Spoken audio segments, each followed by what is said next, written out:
अस्सलाम वालेकुम।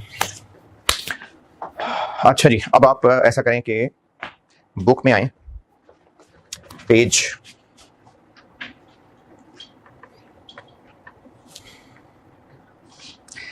पहले आए, पहले पेज पे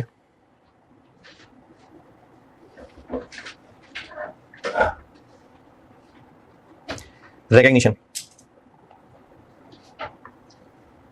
पहला page current tax recognition. Point number 2 देखिए, मैंने टेबल बनाया हुआ है। ये है जो पिछली क्लास में fair value through P&L, fair value through OCI वाला सवाल कराते हुए समझाया था कि वो आइटम्स जो हम OCI में लेके जाते हैं उन पे जो करंट टैक्स है वो भी OCI में जाएगा। और एक चीज जो भी बताई नहीं है वो कल वाली क्लास में लाऊंगा, IFRS 2 की। IFRS 2 में भी कहीं ना कहीं करंट टैक्स आएगा उन आइटम्स पे जो हम डायरेक्टली इक्विटी में लेके जाते हैं। ये दूसरा पॉइंट उसके लिए लिखा हुआ है।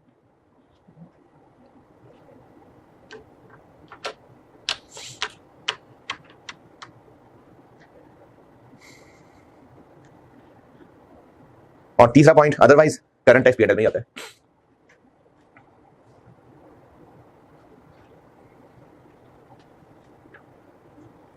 ये अभी पिछली क्लास में बताई थी बात। अच्छा, सेम बात मैंने डेफर्ड टैक्स में भी लिखी हुई है, तो उसके लिए आप आए पेज 6 पे। पेज 6 के एंड पे देखें, शायद ये बात आ रही हो। Deferred tax shall be recognised as follows, एक टेबल बनाया हुआ है बिल्कुल इसी तरह का। 6 के एंड पे है कि 7 के स्टार्ट पे, पता नहीं। 6 के एंड पे है। तो सेम बात लिखी हुई है जो भी पिछली क्लास में सिखा दी कि उन आइटम से रिलेटेड डेफर्ड टैक्स, जो आइटम्स हम OCI में ले जाते हैं तो डेफर्ड टैक्स भी OCI में जाएगा। वो आइटम्स जो हम डायरेक्टली इक्विटी में लेके जाते हैं, कन्वर्टेबल डेट अभी बताने लगा हूं, उसका डेफर्ड टैक्स भी इक्विटी में जाएगा, अदरवाइज P&L में जाएगा।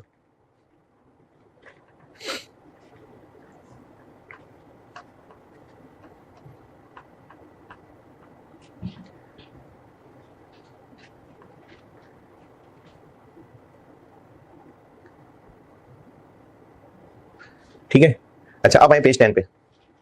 ये मैंने ना कुछ आइटम्स के ऊपर डिटेल डिस्कशन की हुई है अलग से, जिनमें से मैंने अभी आपको जो जो सिखाया बस वो पढ़ा देता हूँ। पेज 10 पे देखें, एक शेडेड सा बड़ा सा टेबल बनाया हुआ मैंने। पेज 10, 11 कहाँ है? Page 10, detail discussion on certain items. 9 can say शुरू हो रहा है, detail discussion on certain items. अच्छा, इसमें आगे चलते जाएं। पहले तो बिजनेस कॉम्बिनेशन पे मैंने काफी सारी अंग्रेजी लिखी हुई है, ये इंशाल्लाह कल आएगी बारी इसकी। फिर देखें assets carried at fair value, मिला? ये सारा पढ़ लें, सारा assets carried at fair value, ये मैं पिछली क्लास में आपको सारा बता चुका।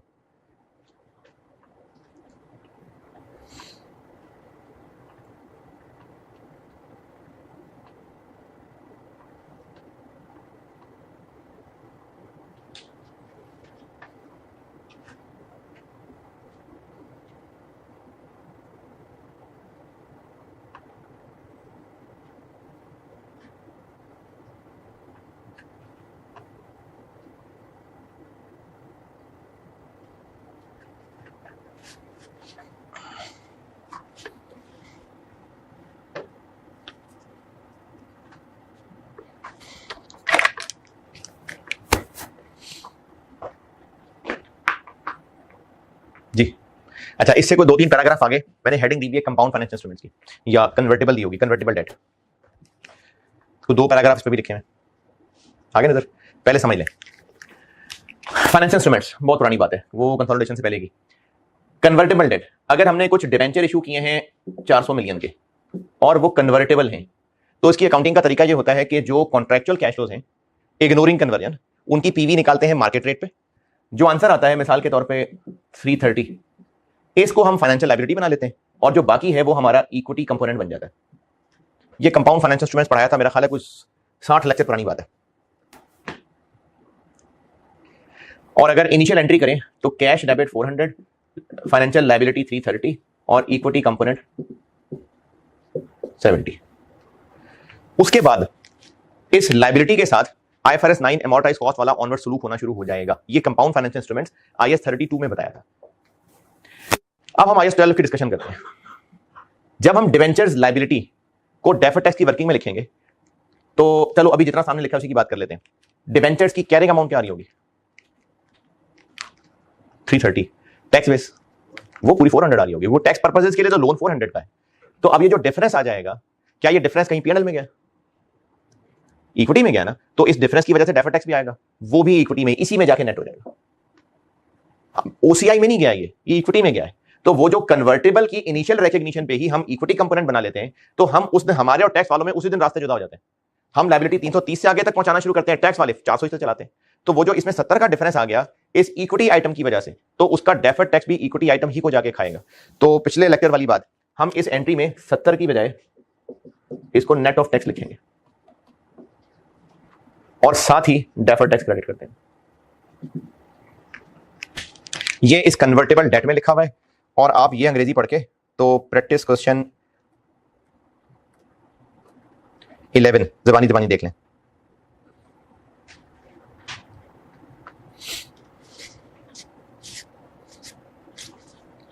प्रैक्टिस क्वेश्चन 11 जबानी जबानी देख लें, क्योंकि वैसे भी आपको याद तो होगा नहीं, तो जबानी ही देख लें। पहले ये चैप्टर में अंग्रेजी पढ़ लें जो 2 पैराग्राफ लिखे हैं, और प्रैक्टिस क्वेश्चन 11 सारा जबानी जबानी देख लें सोल्यूशन।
हाँ जी, प्रैक्टिस क्वेश्चन 11। ओके, अच्छा जी, अब आपको मैं बताता हूँ।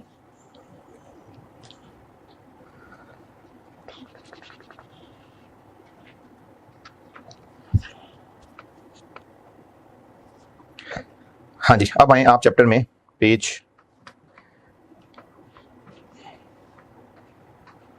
6 पे, पेज 6।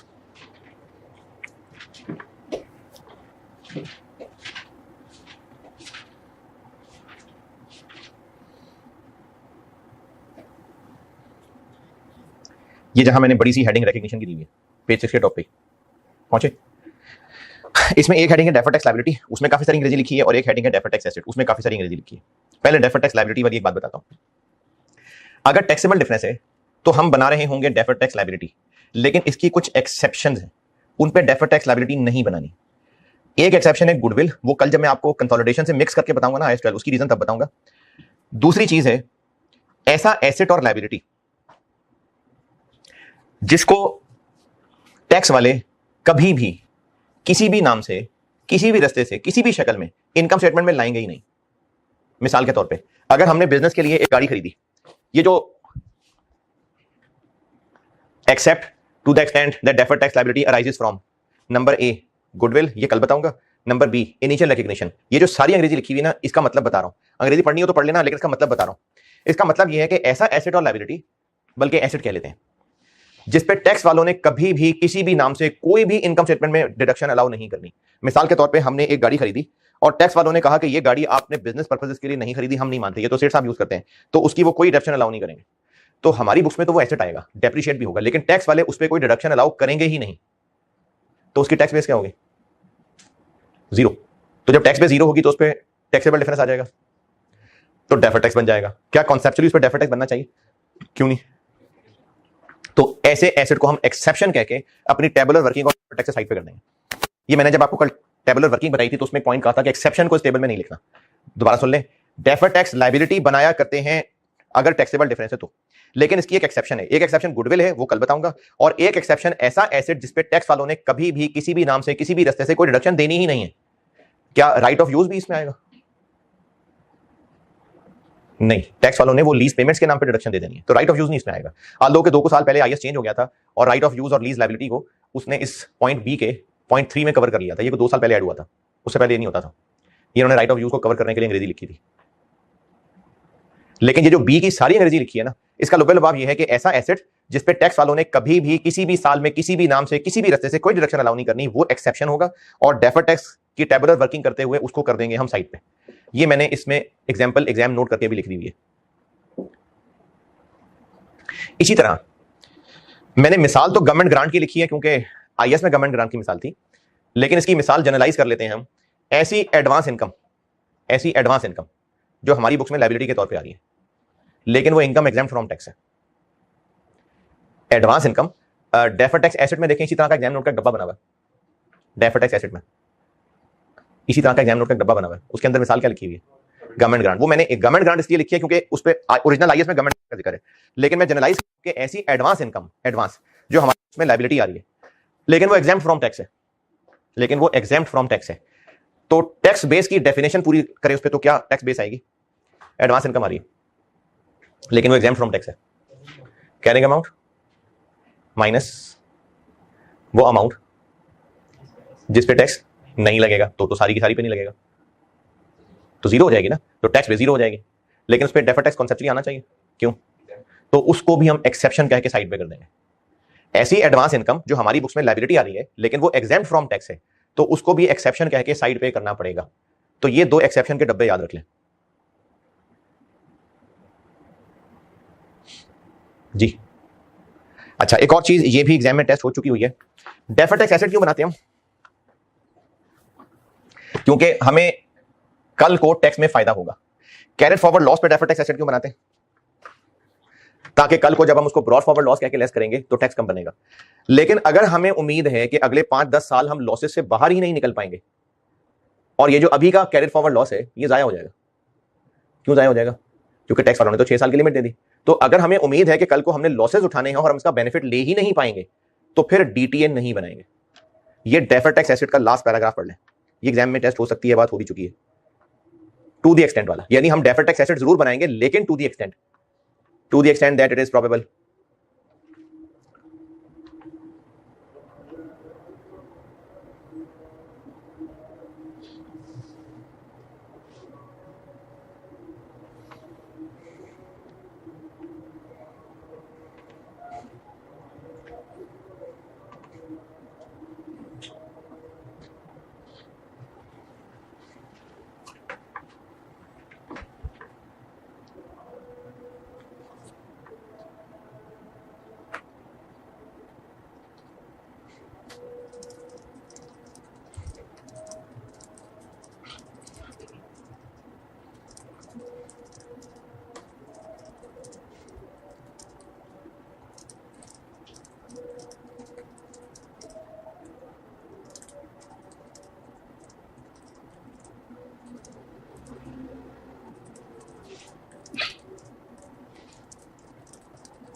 जी पढ़ा? अच्छा जी, पेज 1 2 3।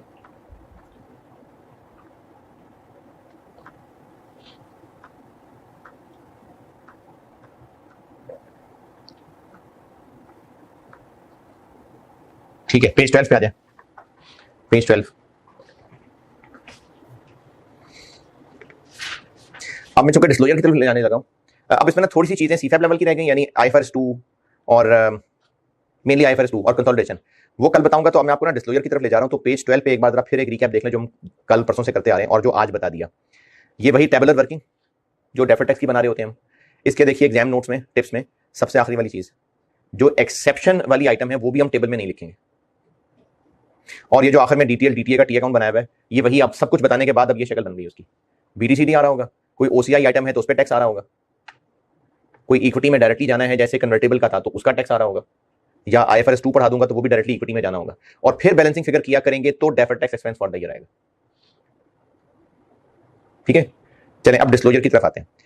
सीफैप में ना ये दो ही टॉपिक, एक ही टॉपिक है आईएस 12 जिसका नोट टेस्ट होता है, वरना नोट्स टेस्ट होते हैं कैफ में। ये मैं सामने स्क्रीन पे दिखाता हूं।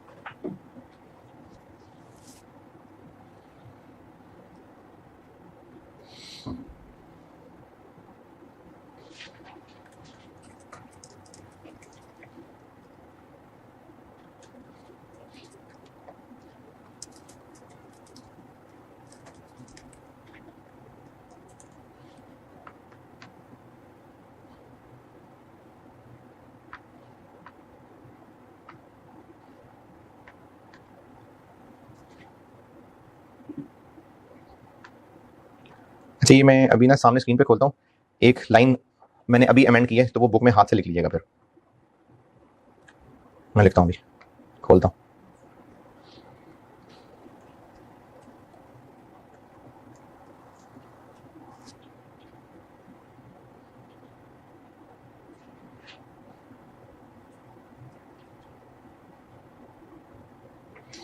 यार ये रेहान चाहिए।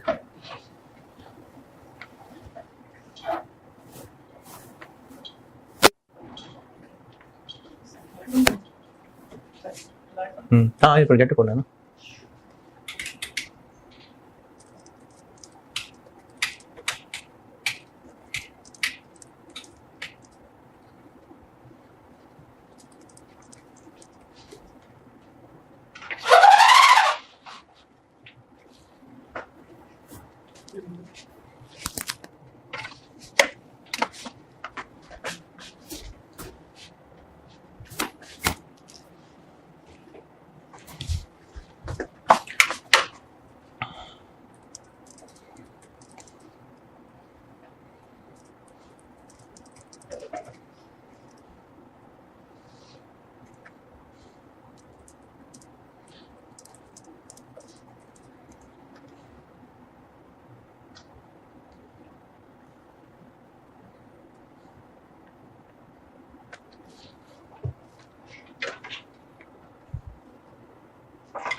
ये वही टॉपिक है जिसका ना नोट टेस्ट होता है। तो इसके होते हैं दो नोट्स, एक जो एसओएफपी के अंदर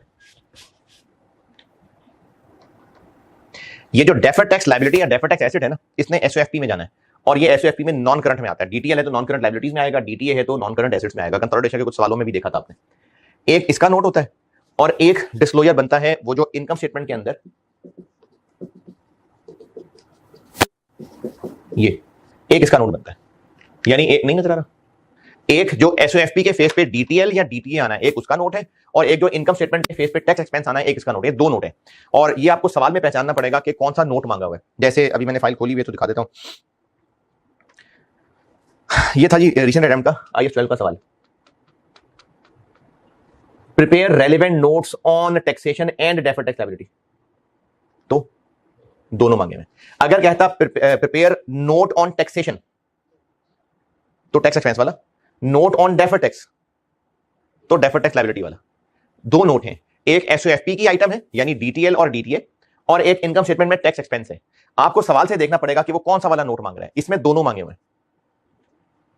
जो टैक्स या टैक्सेशन के नाम से नोट है वो एक्सपेंस वाला नोट है, और जो डेफर्ड टैक्स के नाम से है वर्ड डेफर्ड आ जाए तो वो फिर बैलेंस शीट आइटम का नोट है। ठीक है, दो अलग अलग नोट्स हैं।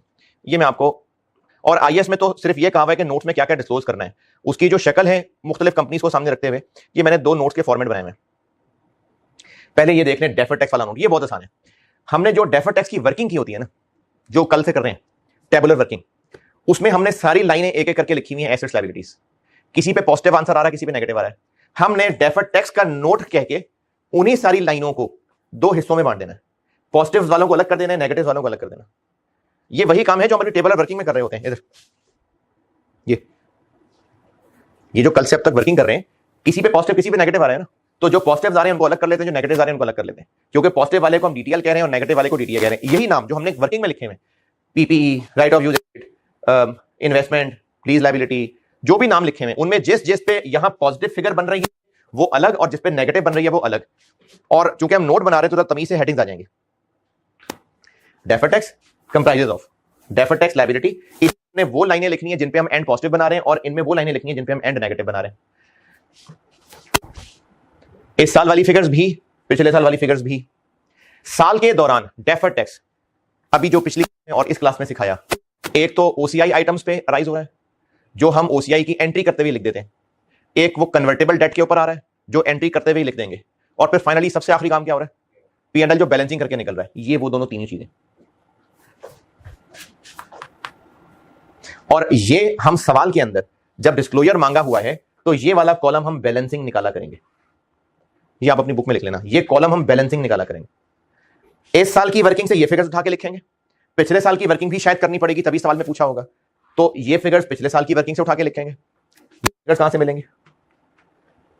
जो इस साल में अगर कोई ओसीआई आइटम या वो इक्विटी आइटम राइज हुई होगी तो। और फिर ये कॉलम हमारा बैलेंसिंग फिगर होगा।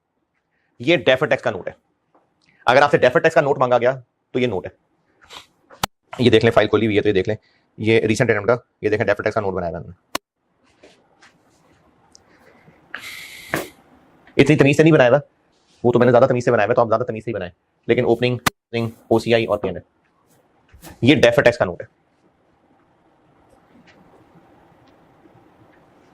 अगर डेफर्ड टैक्स का नोट मांगा हो तो ये है। फिगर कहां से मिलेंगी? हमें वर्किंग से फिगर्स मिलेंगी। और नोट को लिखने के बाद ये पीएनएल वाला कॉलम हर लाइन का बैलेंसिंग है।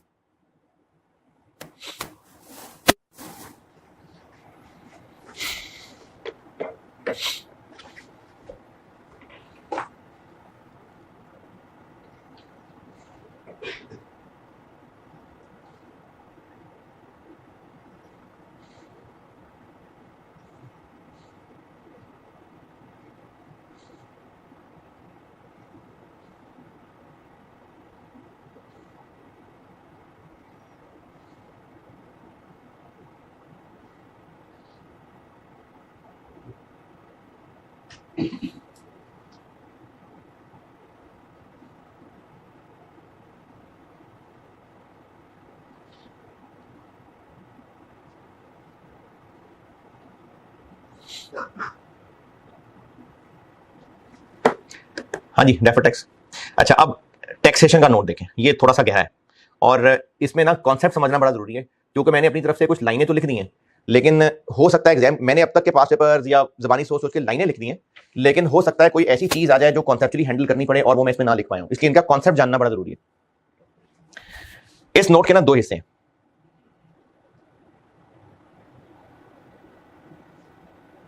स्टिल रीडेबल है कि नहीं? रेहान ने इसमें लिखो तो पढ़ा जा रहा हो।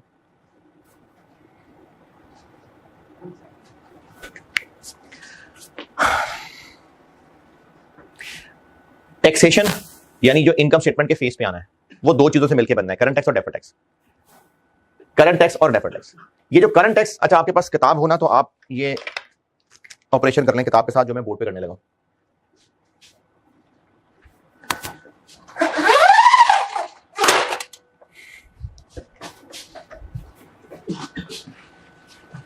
ये लाइट इनके बीच में आ रही है रेहान, के कहीं इधर उधर हो रही है? यानी इससे परे पर है ना लाइट? ठीक है,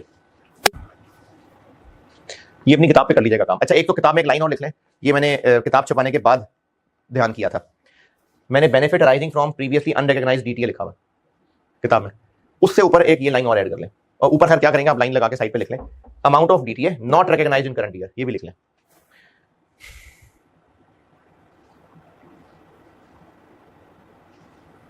amount of DTA not recognised in current year, positive लिखिएगा इसको।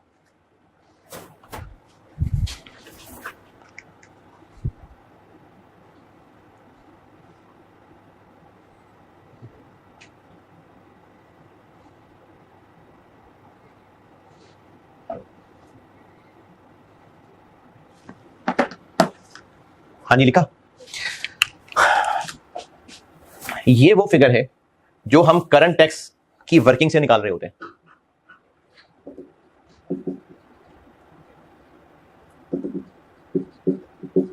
ये जो मैंने आपको कल कैफ के 2-3 सवाल कराए थे, करंट टैक्स की वर्किंग हम कर रहे होते हैं ना, ये वो फिगर होगी करंट टैक्स और करंट ईयर। सीफएफ में ये पॉइंट ना होने के बराबर है, कैफ में ही होता है, लेकिन बताना तो है।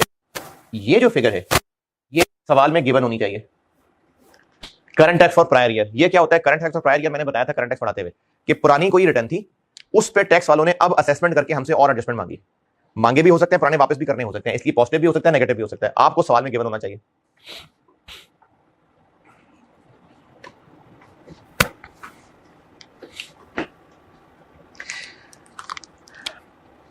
और ये दोनों एक ही चीज है, यानी ये मैंने इधर स्टैटिक लगाया हुआ है, लेकिन ये कैफ की चीज है, ये इस पे ज्यादा टेंशन ना लेना। फॉर प्रायर ईयर या तो इस डब्बे में आएगा या इस डब्बे में आएगा।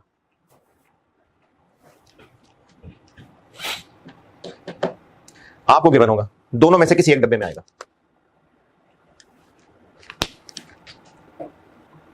करंट टैक्स के डब्बे का टोटल, ये जो अब तक हम 2-3 सवालों में deferred tax expense for the year निकालना सीखे हैं ना, वो ये वाली फिगर है। और ये मैं आपको ऐसे बता देता हूं, डेफर्ड टैक्स की जो वर्किंग बना रहे थे,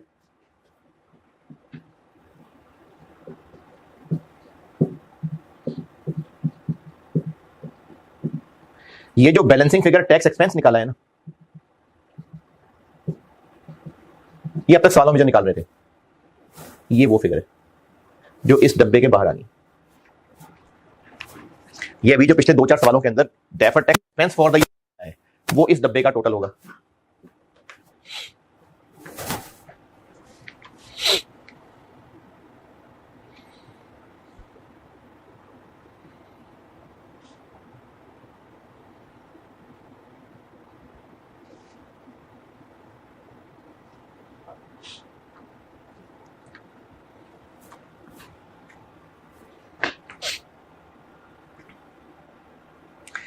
अच्छा, ये मैं आज एक सवाल करा रहा हूं जिसमें इस डिस्क्लोजर की प्रैक्टिस, तो ये वाली चीज मैं कल बताऊंगा। ये वाली चीज मैंने यहां नीचे वर्किंग बंद करा के लिखी भी हुई है। अब रह गई ये फिगर, तो ये फिगर आप जब इस डब्बे का टोटल लिख चुके हो, तो ये फिगर आपने बैलेंसिंग निकालनी है। ये इस डब्बे की बैलेंसिंग फिगर है।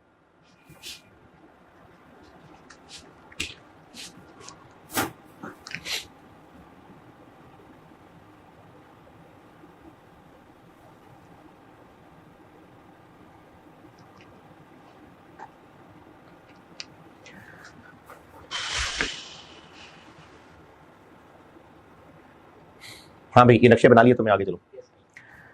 ये टोटल टैक्स एक्सपेंस है जो इनकम स्टेटमेंट के फेस में आना है, करंट टैक्स और डेफर्ड टैक्स को मिला के। एक हिस्सा ये कंप्लीट हो गया, टैक्सेशन के नोट का एक हिस्सा ये हो गया मुकम्मल। अब हमने इस फिगर की एक रिकंसिलिएशन बनानी है, जिसको रिकंसिलिएशन भी कह सकते हैं और relationship between accounting profit and tax expense भी कह सकते हैं।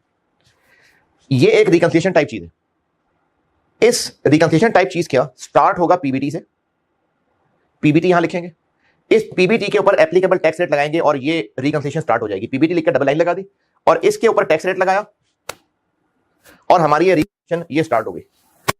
इसमें कुछ प्लस माइनस करते हुए, अब स्क्रीन हटा लिया ना, तो इसके ऊपर एक फिगर आ रही है इधर आपकी किताब में, इसका सबसे एंड पे एक टोटल आ रहा है, ये इधर है, ये ब्राउन पट्टी के ऊपर आ रहा है, वरना ये है, ये इससे मैच हो जाएगा।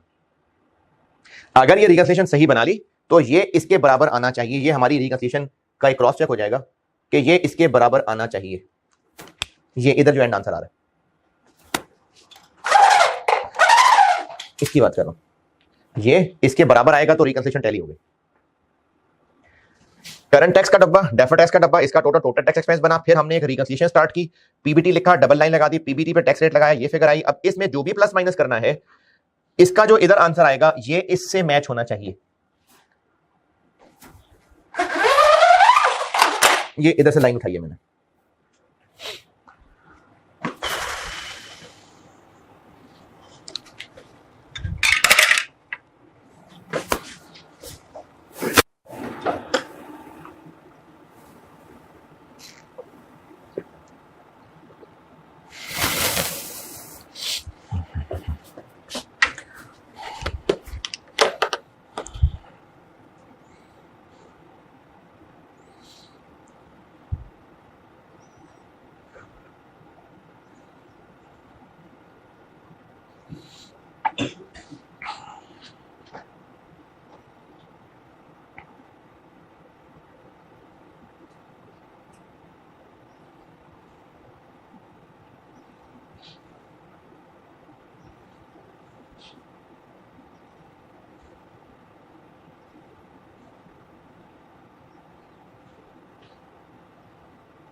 जी इतने नक्शे बनाए।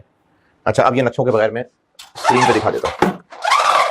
अब मैं आपको ना इन सारी चीजों की रीजन समझाने लगा हूं। रीजन समझ आ गई तो फिर अगर कोई इनके अलावा भी आइटम सवाल में टेस्ट हुई तो आप कर सकेंगे। ये फिगर कैसे निकली? करंट और deferred tax for the year को ऐड करके पीबीटी पे टैक्स रेट लगा के ये इसके बराबर आइडियली स्पीकिंग आना चाहिए था कि नहीं? हाँ आना चाहिए था। क्यों आना चाहिए था? डेफर्ड टैक्स जब मैंने बल्कि आईएस 12 जब पहले दिन शुरू किया था तब बताया था कि करंट टैक्स टैक्स प्रॉफिट पे लगता है और अकाउंटिंग प्रॉफिट और टैक्स प्रॉफिट। मैंने सबसे पहले दिन एक नक्शा बनाया था, देखें जरा, सबसे पहले दिन जब आईएस 12 शुरू किया था, अगर नोट किया वो सारा कुछ इधर खड़े होकर मैंने यहां बहुत कुछ बनाया था। इस साइड पे बहुत सारी लाइनें इधर उधर निकाली थी, अकाउंटिंग प्रॉफिट, टैक्स प्रॉफिट, फिर टैक्स प्रॉफिट पे मैंने रेट लगा के उसको करंट टैक्स कहा था।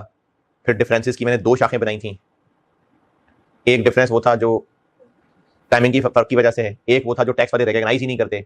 तो डेफर्ड टैक्स किस पे बनाया था? जो टाइमिंग के ऊपर है। ये मैंने लेक्चर के पहले वाले बिल्कुल आईएस 12 के पहले लेक्चर में ये काम किया था। अगर पिछले सेशन वाले तो उसमें नहीं बनाया था इस तरह, ये इस दफा वाले में बनाया था। हाँ जी मिला। उसमें देखिए अगर डिफरेंसेस की जो मैंने दो शाखें बनाई थी, एक वो थे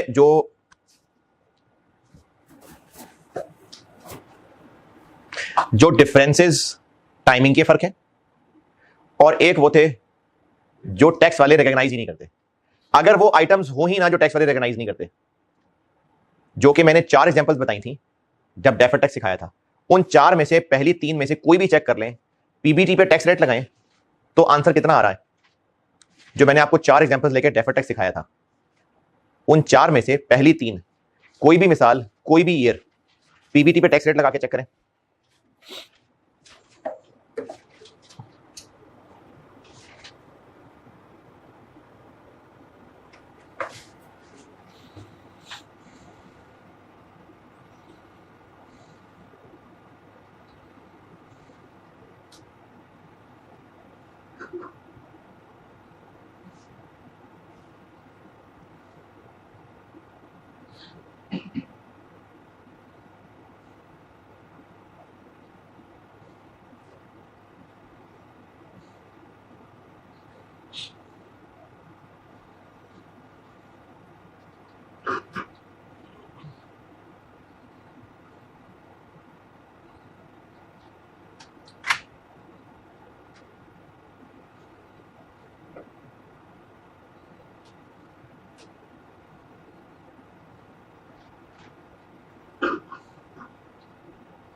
जी कितना आंसर आ रहा है? करंट और डेफर्ड का टोटल आ रहा है। क्यों हो रहा है ऐसा? क्योंकि टैक्स प्रॉफिट पे रेट लगाया तो करंट टैक्स आ गया, और अकाउंटिंग प्रॉफिट और टैक्स प्रॉफिट में जो फर्क था उस फर्क पे रेट लगाया तो डेफर्ड टैक्स आ गया। तो हमने जब करंट टैक्स और डेफर्ड टैक्स को मिलाया तो टेक्निकली वही आंसर आना चाहिए जो पीबीटी पे टैक्स रेट लगाने से आ रहा है। इसीलिए ये कॉन्सेप्चुअल रिकंसिलिएशन बनी हुई। इस पे रेट लगाते हैं और ये एक फिगर आती है। अगर ये इसके बराबर नहीं आ रहा तो क्या वजह हो सकती है? कि जो अकाउंटिंग प्रॉफिट और टैक्स प्रॉफिट में फर्क थे उन सब पे डेफर्ड टैक्स नहीं बना, ये वजह हो सकती है। और एक और वजह यह हो सकती है कि total tax expense for the year निकालते हुए कुछ ऐसे मसले भी शामिल हुए हैं जो पुराने सालों से रिलेटेड है। क्या वो पीबीटी पे रेट लगाने से कवर हो सकते थे? क्यों? क्योंकि पीबीटी तो फॉर द ईयर है। तो कुछ ऐसे रीजंस को यहां प्लस माइनस करके साबित करना कि देखा यही मसले थे, अगर इसमें हम वो चीजें एडजस्ट कर दें तो देखो बराबर आ रहा है। तो ये इस रिकंसिलिएशन का कॉन्सेप्ट है। अब वो मसले क्या हो सकते हैं? एक तो ये हो सकता है, ये क्या है, जब ये है ही पुराने साल की एडजस्टमेंट तो पीबीटी पे टैक्स रेट लगाने से कैसे आ जानी थी? तो इसलिए हमने जो फिगर ऊपर लिखी हुई है उसको एज इट इज यहां दोबारा लिखना पड़ता है, तो ही इसके साथ मिलकर ये से टैली करेगा। ये टैक्स फॉर प्रायर ईयर हमें फिर खुद से यहां लिखना पड़ेगा। एक चीज, ये जो इफेक्ट ऑफ रेट चेंज है ये चूंकि कल बताऊंगा तो यही फिगर यहां लिखी होती है ये, तो ये मैं भी नहीं समझा रहा। बाकी चीजों को देखते हैं। हम डेफर्ड टैक्स उन आइटम्स पे बना रहे हैं जिन पे टैक्स वालों के साथ टाइमिंग का फर्क है, और जिन चीजों पे टैक्स वालों ने कोई रिकॉग्निशन करनी ही नहीं है, उन पे डिडक्शन देनी ही नहीं, उन इनकम से टैक्स लगाना ही नहीं, उन पे डेफर्ड टैक्स आएगा। तो ऐसी कोई मुआफ इनकम या हराम एक्सपेंस, मुआफ इनकम या हराम एक्सपेंस, अगर कोई मुआफ इनकम या हराम एक्सपेंस हमने for the year income expense बनाया हुआ है और उस पर तो टैक्स ट्रीटमेंट ही नहीं है, तो मसला क्या आ रहा है? हाँ जी इधर देखें, मसला क्या आ रहा होगा? अगर कोई मुआफ इनकम है तो वो हमने अदर इनकम बनाई हुई है, इसके अंदर शामिल है, इस पे टैक्स रेट लगाया तो उस पे भी टैक्स लग गया, जबकि असल में इस पे टैक्स लगा है, तो इसलिए रेट लगा के वो माइनस कर देंगे। इसी तरह कोई हराम एक्सपेंस है, हमने तो एक्सपेंस बनाया हुआ है, हमारा प्रॉफिट कम आ रहा है, उस कम प्रॉफिट पे टैक्स रेट लगा तो उसकी भी बचत आ गई, जबकि वो तो टैक्स वालों की नजर में हराम है, तो वो हमें ऐड बैक करना पड़ेगा। किधर गया ये, और ये इनकम पे टैक्स रेट लगा के लेस कर दिया, एक्सपेंस पे टैक्स रेट लगा के ऐड कर दिया।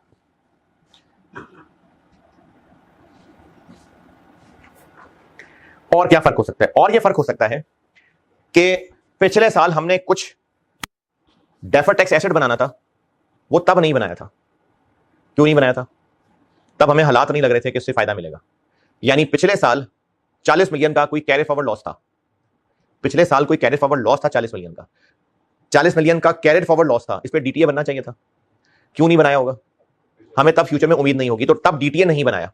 लेकिन इस साल हमें बहुत प्रॉफिट हो गया, तो उस 40 मिलियन का क्या हुआ होगा? ना वो ब्रॉड फॉरवर्ड लॉस क्या एडजस्ट कर लिया होगा।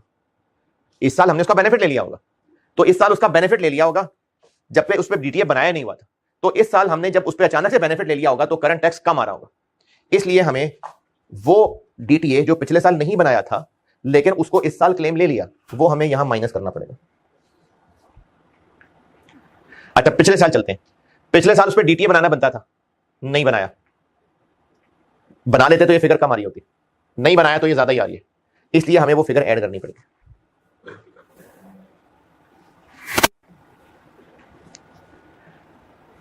लास्ट चीज, अगर कोई इनकम ऐसी है जिसपे कोई डिफरेंट टैक्स रेट लग रहा है, जैसे कल वाले सवाल में डिविडेंड के ऊपर टैक्स रेट और था, इंटरेस्ट इनकम पे टैक्स रेट और था, अगर कोई आइटम ऐसी है जिसपे हमने करंट या डेफर्ड टैक्स का जो रेट लगाया हुआ है वो इस नॉर्मल टैक्स रेट से डिफरेंट है,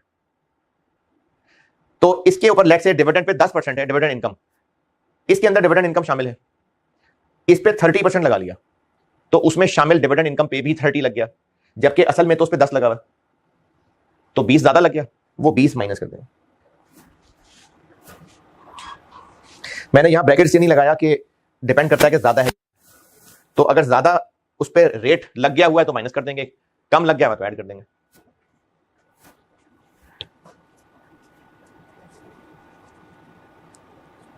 तो इस एरिया का लॉजिकल रीजन ये है कि ये वो अमाउंट्स हैं जो पीबीटी पे टैक्स रेट लगाने से ऑटोमेटिकली कवर्ड होकर इससे मैच नहीं होनी।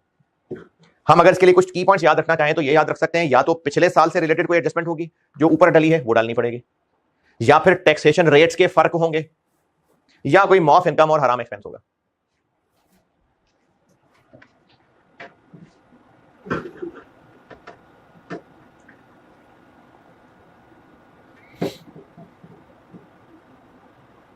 अच्छा चूंकि मैं उस सवाल का डेफर्ड टैक्स भी कल खुद निकाल चुका और परसों खुद उसका करंट टैक्स निकाला था, तो इसलिए मैंने आपको यहीं से वो दिखाता हूं। एक प्रैक्टिस क्वेश्चन 4 था, 3 था, 3 प्रैक्टिस क्वेश्चन 3, ये वाला प्रैक्टिस क्वेश्चन 3, इसका मैंने परसों कहीं खुद करंट टैक्स सॉल्व किया था बोर्ड पे और कल खुद इसका डेफर्ड टैक्स सॉल्व किया था। चूंकि मैं कर चुका हुआ था तो मैं उसी को यहां जबानी दिखा देता हूं। इस सवाल की रिक्वायरमेंट असली वाली थी प्रैक्टिस क्वेश्चन 3। अच्छा आप लिख लें जो लिखने पहले, वो अगर कुछ लिख रहे हैं तो पहले लिख लें।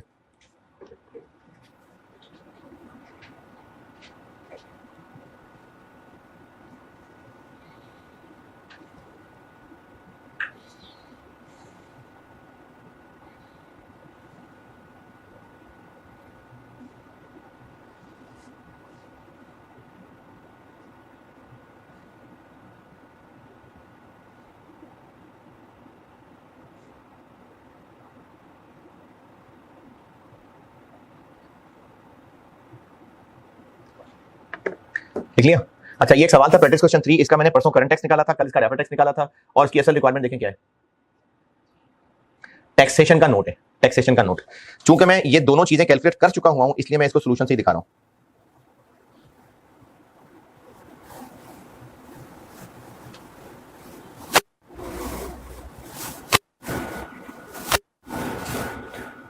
करंट टैक्स निकाल लिया हुआ था, वो ये निकला था।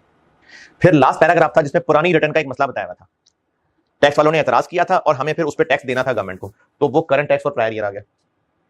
और ये कल टी अकाउंट बना के डेबिट साइड में मैंने 2.28 निकाला था, ये मैंने परसों कैलकुलेट किया था करंट टैक्स। ये इस सवाल का लास्ट पॉइंट है जिसमें पुरानी रिटर्न से रिलेटेड टैक्स वालों ने एतराज उठाया, तो करंट टैक्स और प्रायर ईयर। और ये डेफर्ड टैक्स ये कल सवाल बना के डेबिट साइड पे निकाला था मैंने डीटीए के अकाउंट में, डीटीएल के। ये current tax deferred tax add होकर टोटल टैक्स एक्सपेंस बन गया। और अब हमने इसका अगला पोर्शन क्या करना है, वो रिकंसिलिएशन वाला। स्टार्टिंग पॉइंट क्या होगा उसका, पीबीटी। ये पीबीटी आया, सवाल में पीबीटी 80 मिलियन दिया हुआ है, इस पे टैक्स रेट लगाया। इसको टैली इवेंचुअली किससे करना है, इससे। फर्क क्यों होगा, एक तो वो जो प्रायर ईयर का टैक्स था, फिर इस सवाल में एक हराम एक्सपेंस आ रहा था 1 मिलियन की, कोई पेनल्टी थी शायद, और इसी तरह से एक 5 मिलियन की माफ इनकम आ रही थी, ये ऊपर टेबल में दी हुई थी। ये देखें, ये एक माफ इनकम थी और ये एक हराम एक्सपेंस था। तो टैक्स फॉर प्रायर ईयर आया, माफ इनकम आई और ये हराम एक्सपेंस आया, तो ये टैली कर गया। ये 26 ऊपर वाले 26 से टैली कर गया। ये टैक्सेशन का नोट है।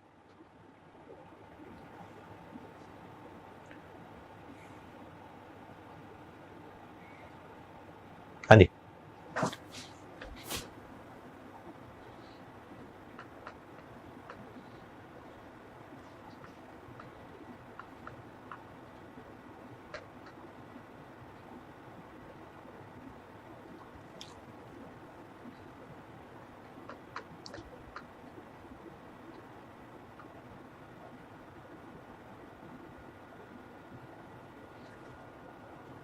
अच्छा ये भी मैं चूंकि कल डेफर्ड टैक्स निकाल चुका था ना, तो इसमें भी एक जबानी बता सकता हूं।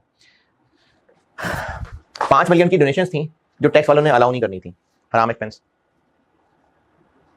ये रिकंसिलिएशन में आएगा। फिर उसके अलावा बाकी सब पे नॉर्मल टैक्स रेट 30% लग रहा था, लेकिन जो डिविडेंड इनकम थी उसमें 10% लग रहा था, तो जो 20 ज्यादा लग गया, ये वो 20 लगा के लेस कर दिया। एक एग्जाम्प्ट इनकम थी उसमें और ये वो हराम एक्सपेंस था। तो ये टैक्सेशन का नोट होता है।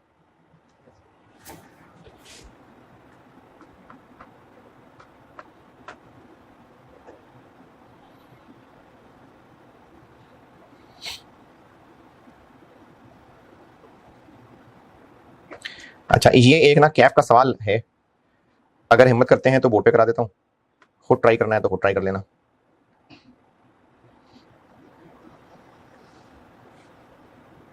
हाँ जी, है नहीं आप बताएं, मैं तो कर देता हूं बोर्ड पे। हाँ भाई जवान, पहले किया कभी?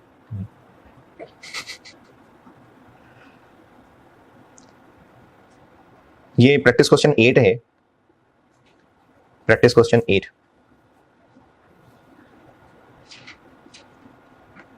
अच्छा ये जो गिनती के इतने से लोग रह गए, करेंगे तो मैं दूंगा, नहीं तो मैं बोर्ड पे करूंगा। क्या ये पार्ट ए पार्ट बी दोनों रिक्वायर्ड है। पार्ट बी में दोनों साल का डेफर्ड टैक्स निकालना है और पार्ट ए में टैक्स का नोट बनाना है। इसमें एक ये जो पिछली क्लास में बताया था investment fair value through OCI वाली, ये वो पॉइंट आ गया इसके अंदर एक, और बाकी फिर जैसे 2 दिन से कर रहे हैं वैसा ही है। चलें अगर आप ये कल कराते हैं तो मैं पहले इसकी डिस्कशन करके फिर सीफैप की नई चीजें बता के और फिर सीफैप के पास पेपर के सवाल कराता हूँ। ठीक है, अल्लाह हाफिज़।